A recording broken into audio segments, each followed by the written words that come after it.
ao Divino Mestre, que nos ampare em sua paz e que nos ajude a manter-nos confiantes em dias muito melhores.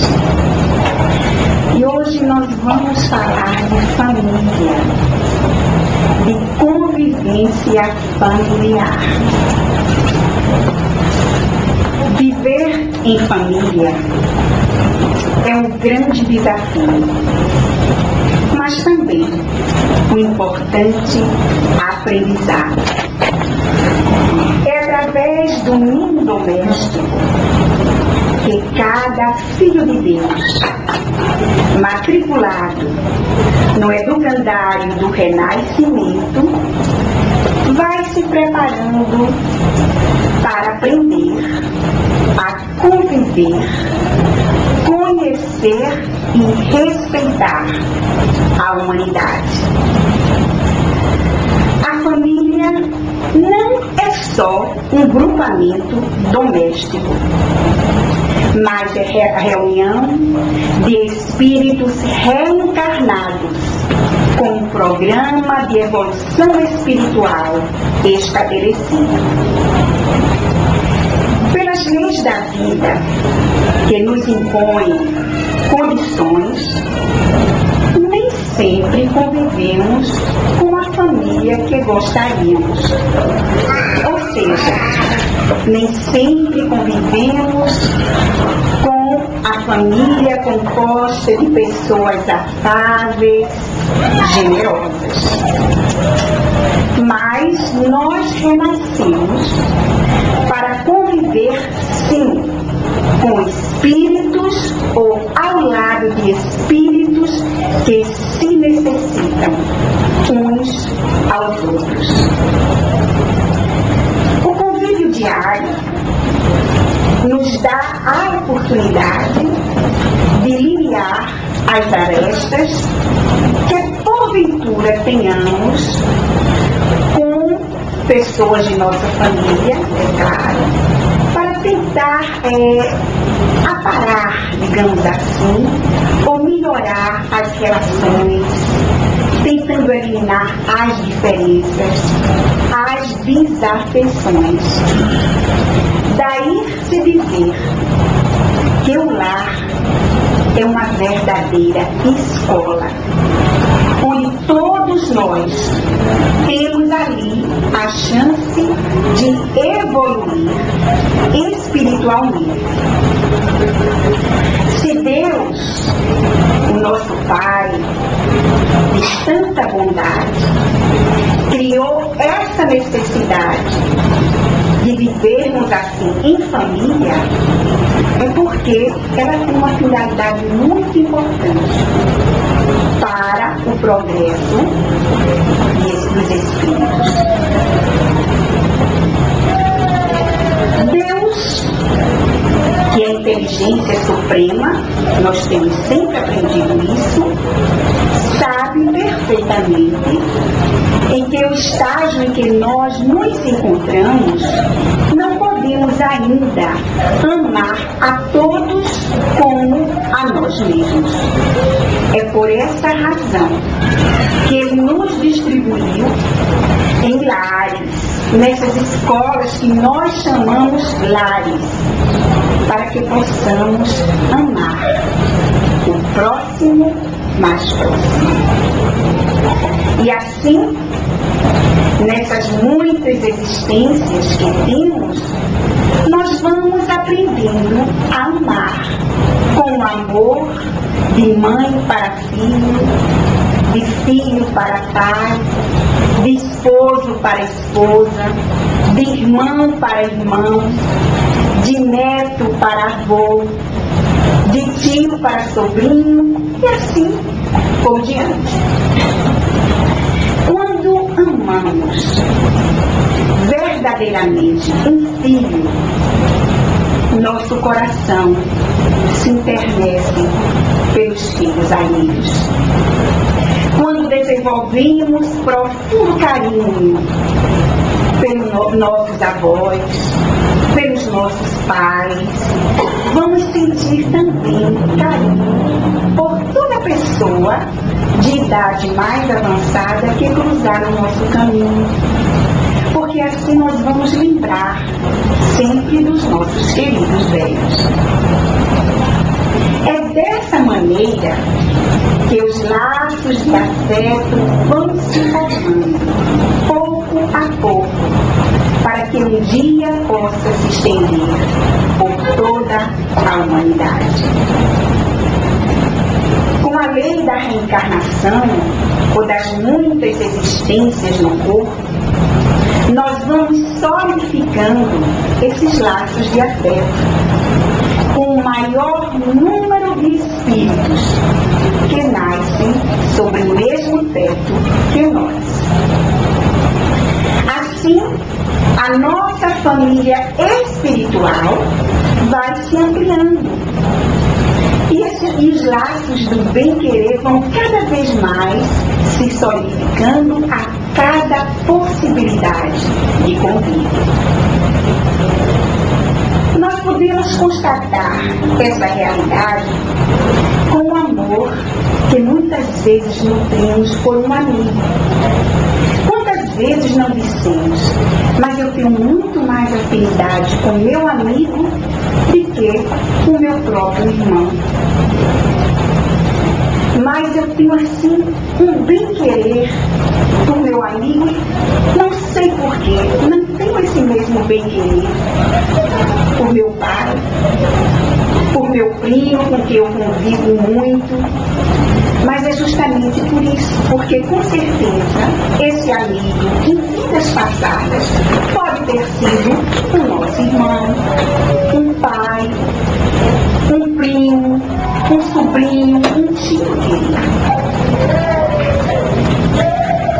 Nós devemos pensar na família como uma colmeia. Colmeia é o lugar onde as abelhinhas vivem, onde tudo funciona na mais perfeita ordem, disciplina e cooperação.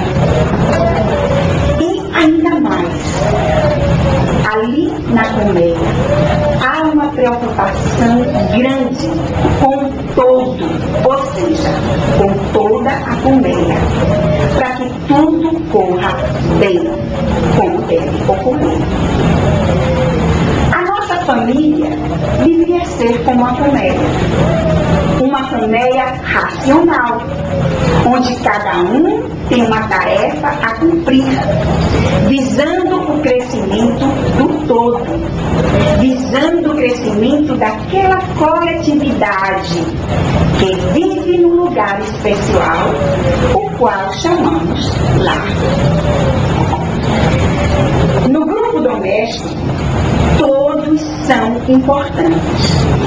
E para que esse grupo cresça, progrida moral e espiritual, se faz necessário que cada um cumpra a sua função, dentro do equilíbrio, da disciplina e do amor.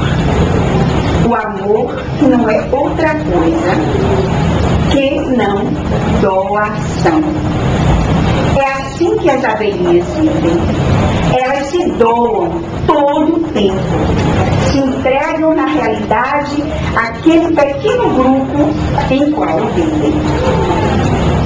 Da mesma maneira, também no lar, nós vamos descobrir aquelas operárias incansáveis que trabalham sem cessar, não se preocupando consigo mesmo, sempre pensando no bem-estar do outro, dentro daquele processo de doação, já que amar é doar, é dar o que melhor temos dentro de nós ao outro.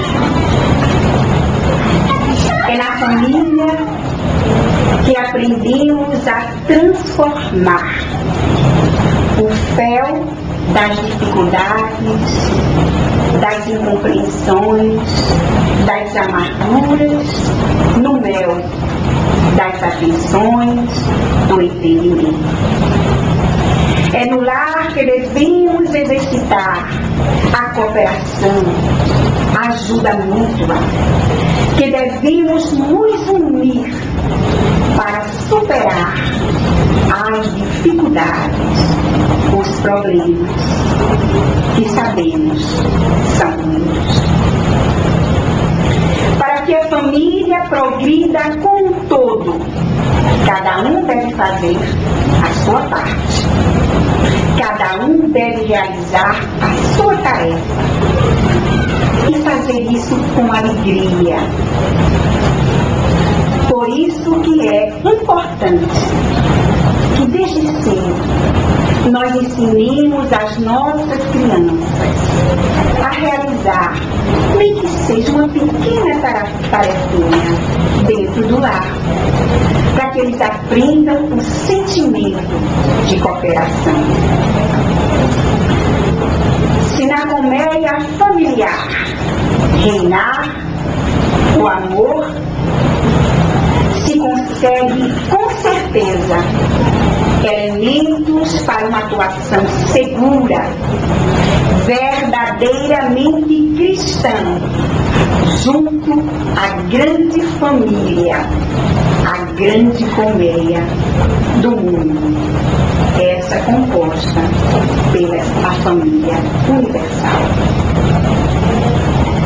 Jesus já nos dizia que formaríamos um só rebanho sob a liderança de um só pastor. Essa simbologia nos faz pensar na unificação de todo o gênero humano como uma só e imensa família, a ponto de se consentir estar sob a coordenação de um só líder, de um só guia. Isso significa sermos orientados em torno do amor, da liberdade, da felicidade, da harmonia de propósitos.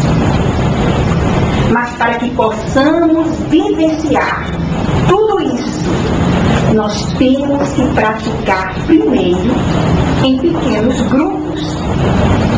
Grupos esses que chamamos de família.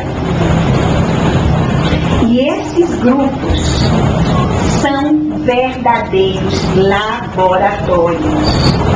É assim que vamos definir.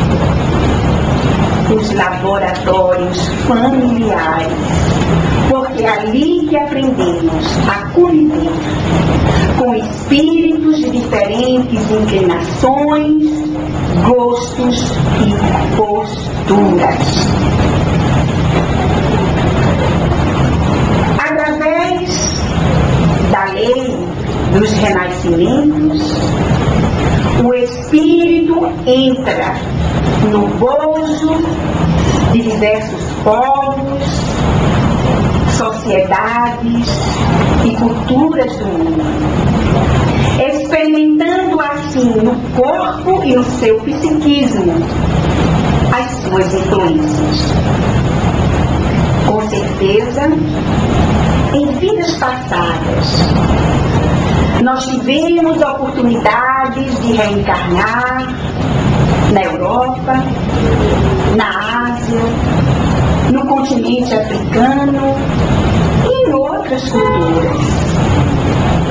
E assim adquirindo novos conhecimentos, formando assim laços afetivos através dos vínculos familiares. É no meio da família que se estrutura o caráter do soldado e do general, dos políticos, dos profissionais que fazem a mídia,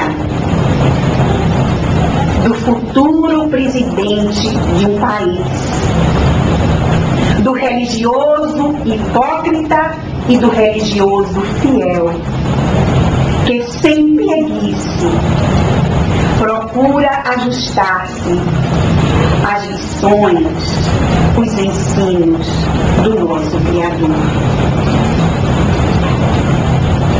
Quantos não se queixam da família difícil que tem? Muitos até dizem, com a família que tem, já dá para resgatar todos os débitos do passado. É verdade que muitas vezes nós nascemos numa família não muito simpática a nós, vamos dizer assim. Mas se isso ocorre, é para o nosso aprendizado. Considerando a lei da causa e do efeito, possivelmente, em existências anteriores, nós descuramos dos nossos afetos familiares, menosprezando assim o seu convívio. Retornamos assim para viver com seres indiferentes e não muito simpáticos a nós. É verdade que há muitos núcleos familiares que se transformam em verdadeiras praças de guerra, em contínuos combates, nos quais cada um reage contra o outro, fugindo assim do compromisso de reparação, de reabilitação, de indulgência para com o outro. A necessidade de, dentro do lar, compreendermos uns aos outros, de aceitar o outro como ele é.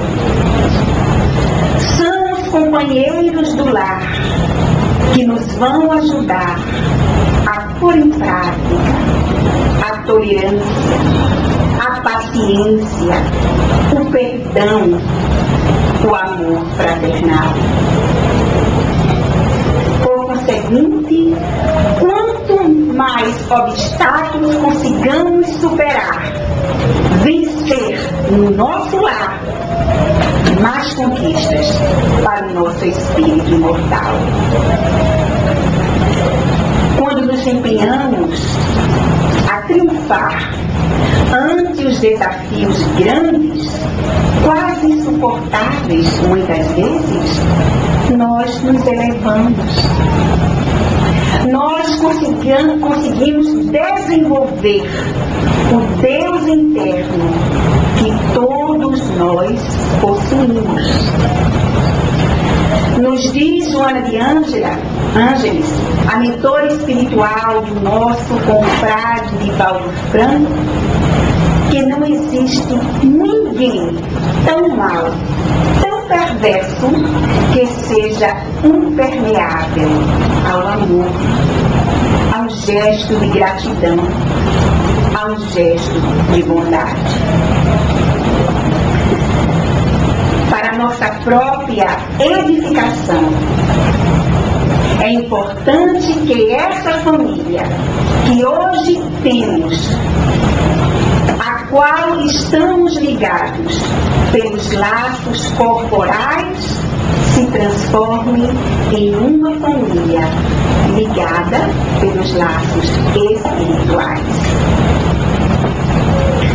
Se um membro de nossa família é difícil, não nos é muito simpático, procuremos meditar. Não é o acaso que nos colocou juntos, mas sim motivos graves. E nós temos que trabalhar para reparar essa situação. O certo é que no lar nós sempre encontramos aqueles com quem precisamos nos harmonizar, formando assim um ambiente de recuperação, de forças, de segurança, de paz também, tão necessários nesses dias atuais que estamos vivendo. O lar é um mundo escola, onde todos temos a oportunidade de progredir, mesmo que esse progresso nos custe lutas, dificuldades, lágrimas e tentativas frustradas. É na família que temos a chance de abraçar os corações necessitados, carentes, desorientados. Para amarmos multidões de irmãos nossos, nós temos primeiro que amar esses pequenos grupos dentro do nosso lar, uma vez que ninguém pode ser fiel em grandes obras se não consegue ser em pequenas, conforme nos ensinou Jesus. Lembremos que em tudo há a mão e a autorização do nosso Criador. Não cai uma folha de uma árvore sem a permissão dele. Se temos uma família difícil, estamos também tendo uma nova chance de resgate, de reparação. Por isso é que é importante que saibamos aproveitar essa oportunidade, essa chance de reajuste. O conforto e as facilidades do mundo em que estamos vivendo vem nos ajudando muito a realizar as nossas tarefas domésticas. Os utensílios domésticos que hoje dispomos, os instrumentos eletrônicos, nos ajudam muito a realizar em pouco tempo tarefas que antes, no passado, necessitaríamos horas.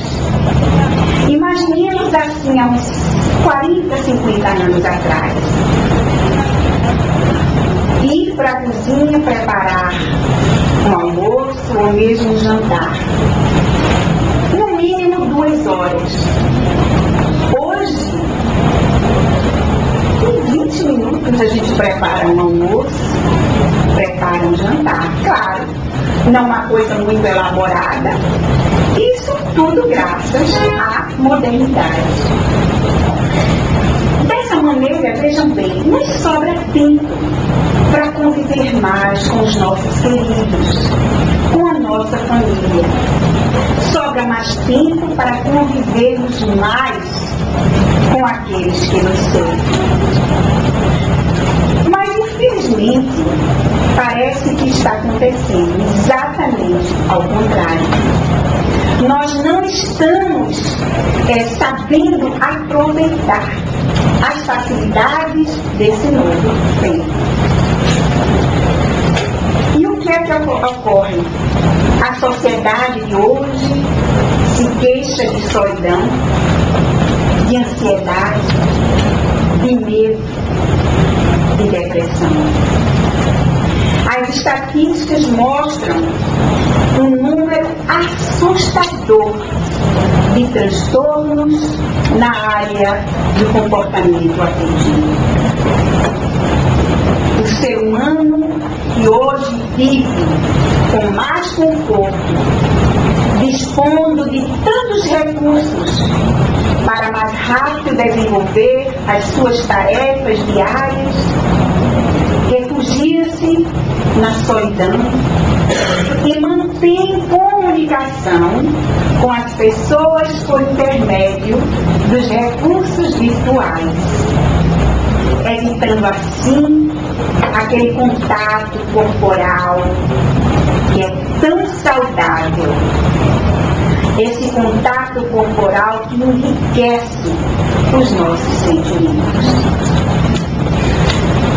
Nós conhecemos uma família que mãe e filha se comunicam dentro da própria casa através do celular. Acredite. A filha no quarto passa um texto para a mãe e pergunta: a comida está pronta? E a mãe lá na sala, que é também muito viciada em celular, responde: quase pronta. Imagina. Da maneira que vai, logo, não duvide, a gente vai se abraçar e se beijar através de maquininhas. Eu tenho uma maquininha, você tem outra, e eu falo: estou te mandando um beijo. E lá o outro diz: mas que beijo gostoso. A gente já viu isso em filme de ficção. A ficção de hoje é a realidade de amanhã, então nós não estamos muito longe disso. Há uma tendência que é natural de repetirmos a conduta dos nossos pais, de seguirmos o exemplo. A influência que os pais têm nos filhos extrapola a semelhança física, estendendo-se aos gestos, ao jeito de caminhar, à maneira de falar e até mesmo a maneira de organizar ideias e muito mais. As referências que o filho tem em casa serão determinantes para a moldagem do seu caráter. Se essas referências forem positivas, claro que haverá muito maior chance do filho obter sucesso na sua jornada terrena. É por essa razão que nós temos que cuidar com o que estamos passando para os nossos filhos. Não é só através de palavras, de discursos, mas sobretudo do nosso exemplo. É isso que nós passamos para os nossos queridos. E creiam, eles nos observam todo o tempo. O modo como os pais se tratam, como tratam o resto da família, como tratam os outros, tudo isso é observado pelos filhos. A maneira como os pais veem e levam a vida, a mesma coisa. As escolhas que os pais fazem, se bebem, se fumam, se têm outros vícios, tudo isso diariamente é observado pelos seus rebentos. E isso acontece desde tenra idade. Nós jamais podemos esquecer que o exemplo é fundamental no progresso de aprendizado de qualquer ser humano. Daí o cuidado que temos que ter com relação à nossa conduta diante dos nossos filhos. Mas falando de exemplo, nós estamos vivendo num mundo consumista. E a maioria de nós vive comprando. O hábito de comprar, de consumir, cada vez mais já faz parte da nossa rotina, do nosso dia a dia. E nós passamos isso para os nossos filhos, pois as crianças pequenininhas ainda, 2 aninhos aninhos de idade já olham a televisão e aí vem um brinquedo, uma roupinha, um doce e já pedem para que os pais comprem. E nós nos satisfazemos, é claro. Ao invés de educarmos, de mantermos um certo controle, não. Como nós dissemos antes, nós vivemos num mundo com mais recursos, com mais possibilidades, principalmente aqui nesse país, que temos mais facilidade para comprar. Então saímos assim, atendendo. Porque eu vi aquilo na televisão, compra para mim. Outro dia a gente está indo lá e compra. Só que essa nossa atitude reforça a crença de que se pode ter tudo e que as coisas materiais é que trazem a felicidade.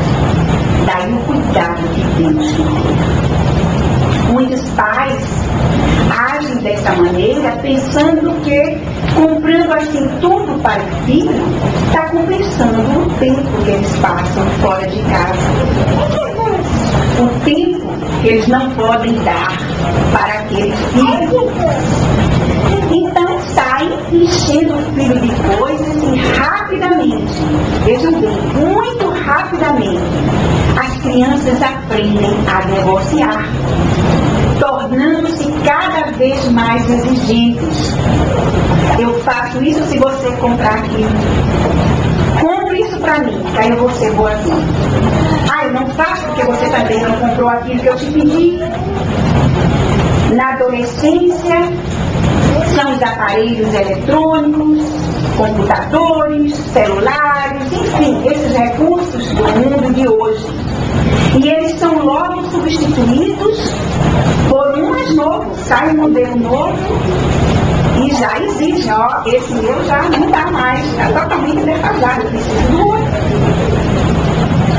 As mesadas agora, as mesadas que damos para os nossos filhos são bem mais gordas.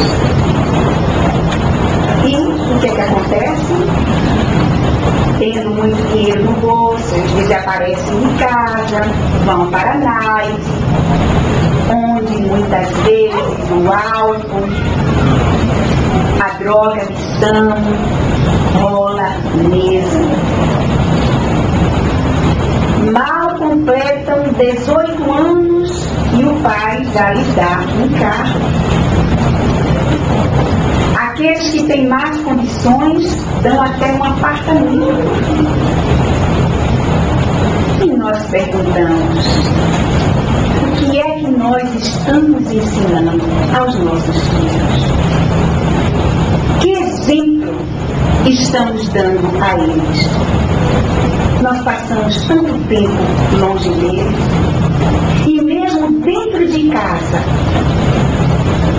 com eles ficam presos no carro, no quarto, ligados ao computador e outras coisas. Nós também estamos ligados ao nosso computador, ao celular e outros recursos que nós temos, e assim estamos dentro da própria casa, apartados uns dos outros. Será que nós conhecemos os sonhos de nossos filhos, as suas aspirações? Será que já os ouvimos falar de suas frustrações, de seus problemas? Ou será que quando eles chegarem à vida adulta vão resolver as suas situações infelizes, os seus problemas, comprando também, como nós estamos fazendo? Hoje eu estou um pouco deprê, eu vou lá no mall comprar alguma coisa para mim, assim eu melhoro. Nós sabemos que é falsa a felicidade baseada em ter coisas. Ela estimula o materialismo e destrói tudo que temos de mais sério, que é a convivência familiar. A construção de lembranças preciosas. Amar a família inclui sustentá-la em suas necessidades, prover o estudo dos filhos, garantir a saúde, a alimentação, o lazer. Mas ninguém pode substituir o amor pelo presente, por mais caro e ricamente embalado que ele seja. Um filho é uma dádiva divina, uma responsabilidade que inclui não apenas dar-lhes coisas materiais, mas suporte emocional, psicológico, dar-lhes amor. Nós necessitamos falar mais com as nossas crianças, com os nossos jovens, ouvi-los, sondar o que é que eles pensam, procurar refletir mais sobre o que eles querem, sobre o que eles fazem. Essa é a nossa função como pais. Conta-se que uma mãe estava muito cansada depois de um longo dia, um dia de rotina, onde ela teve que ir ao supermercado, cuidar da roupa das crianças, fazer os serviços que normalmente a mãe que não trabalha faz dentro de casa. Nesse dia o telefone não parou de tocar. Chegando à noite, ela estava realmente exausta, nervosa. O marido chega do trabalho e não tinha sido um bom dia para ele também. Ele é psiquiatra e tinha passado todo dia ouvindo as pessoas falarem de suas vidas que estavam desmoronando. Além disso, na volta para casa, ele pegou realmente um trânsito terrível. Então, chegou em casa também nervoso, exausto.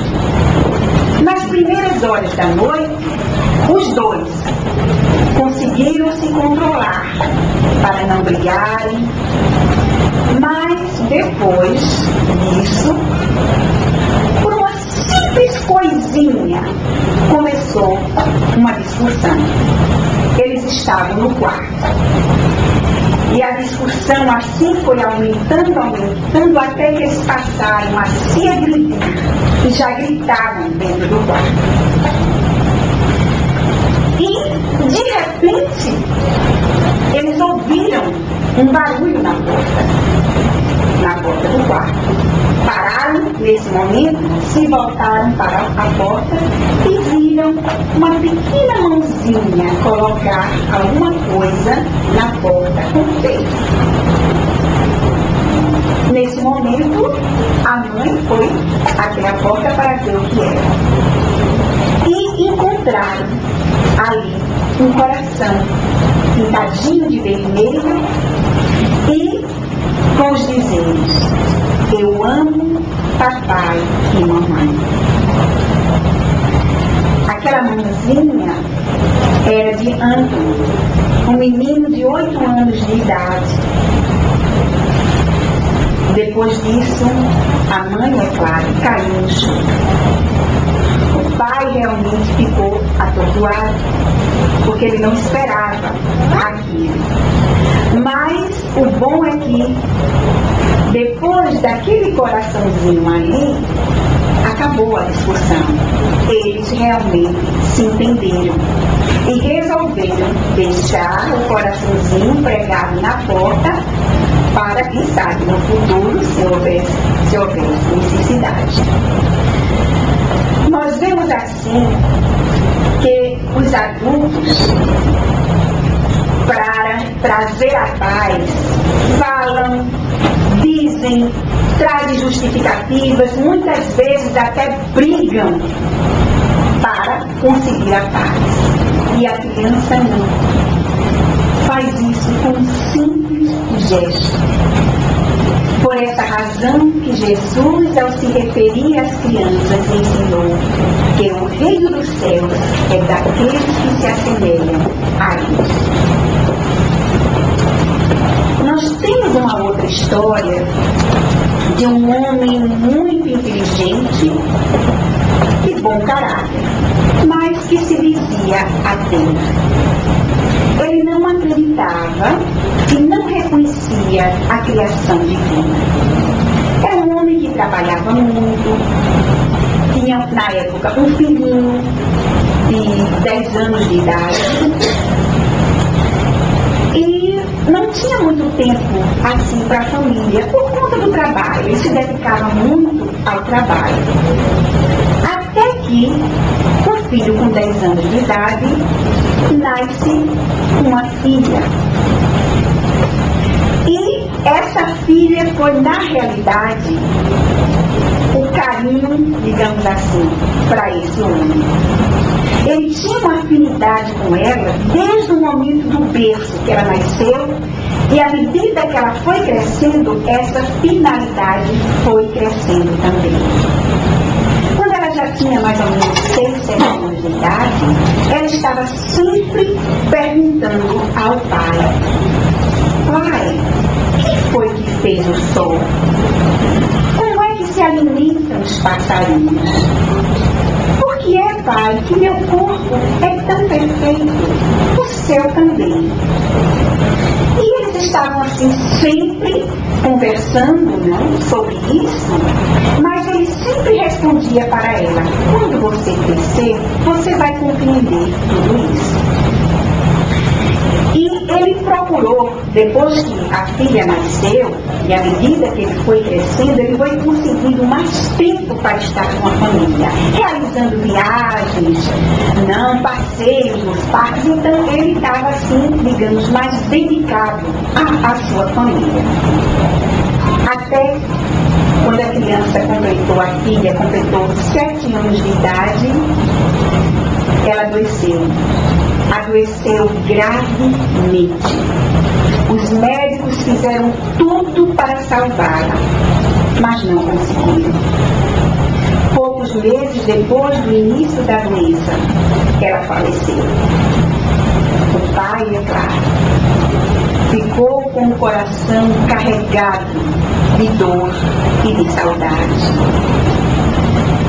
E mais ou menos uns 3 meses depois da ida da filha para o plano espiritual, ela encontrou o marido redigindo um texto. E nesse texto, ele dizia assim: filha do coração, embora eu viva triste, a verdade me diz que a morte não existe. Anjo de paz e amor, é impossível morrer. Vives hoje no além, tanto quanto em meu ser. Perder a companhia é toda a minha dor. Não esqueças nunca do teu pai, aqui cansado e sofredor, pois eu nunca te esquecerei.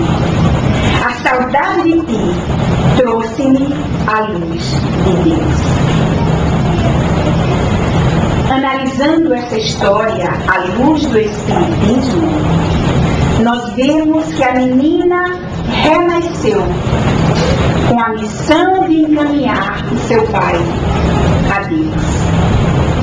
A dor causada pela ausência da filha fez com que ele despertasse para reconhecer a existência de Deus e da vida espiritual. Muitas vezes, a perda de entes queridos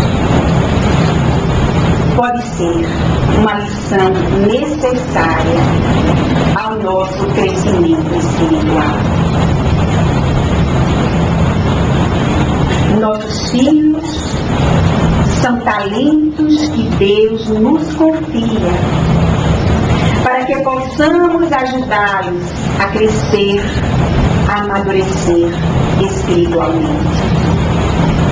E o amor deve ser sempre o fundamento de toda a educação da criança e do jovem.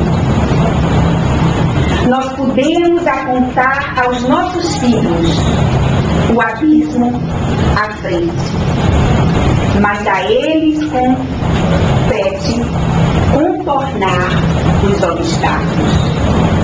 Nós devemos ministrar-lhes as lições do Evangelho de Jesus, mas a ele compete orar.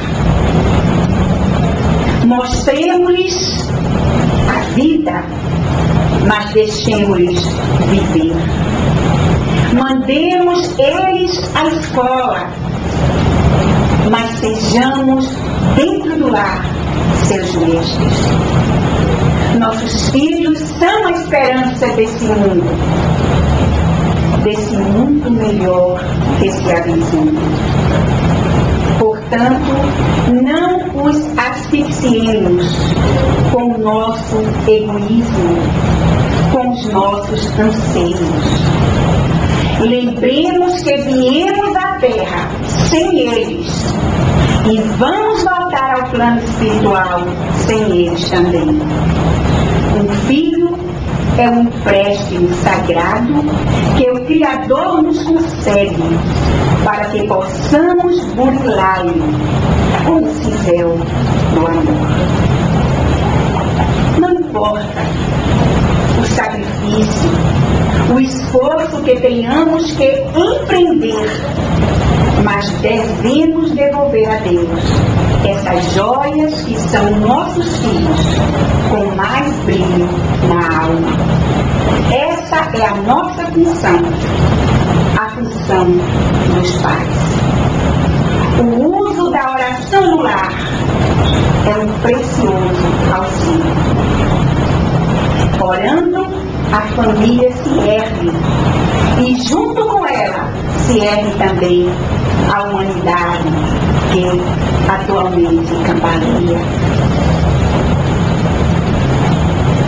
Procuremos implantar o Evangelho no lar, trazendo Jesus para o nosso ninho doméstico. Permitamos que Ele seja o hóspede divino do lar dos nossos corações.